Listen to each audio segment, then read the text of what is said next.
Le pape Léon XIV est attendu au Liban du 30 novembre au 2 décembre dans le cadre de son premier voyage apostolique hors de l'Italie. Il sera le troisième pape à visiter le Liban après Jean-Paul II en 1997 et Benoît XVI en 2012.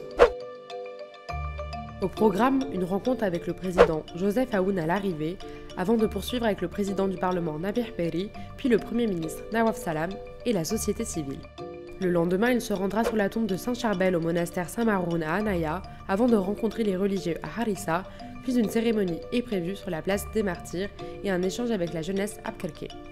Mardi, le pape visitera un hôpital à Jalel Dib, se recueillera sur le site du port de Beyrouth avant de célébrer une grande messe en plein air au waterfront et de quitter le Liban à la mi-journée, direction l'Italie.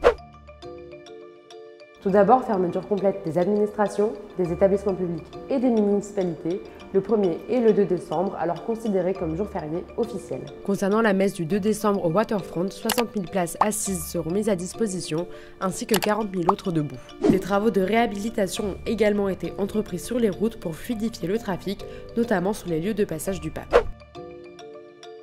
Eh bien, ce déplacement devait être initialement effectué fin mai par le pape François, mort le 21 avril à 88 ans.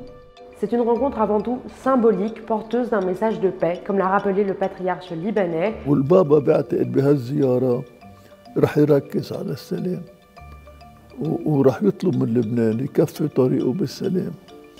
لبنان بيكفي حرب من سنة 75 لليوم. بيكفي حرب، بيكفي قتل، بيكفي دمار.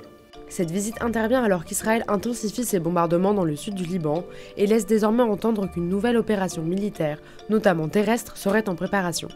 Mais pour l'heure, la visite du pape n'est toutefois pas remise en question. Plusieurs députés ont par ailleurs exhorté le pape Léon XIV à se rendre au Liban Sud, mais à ce stade, rien n'indique qu'un tel déplacement aura lieu.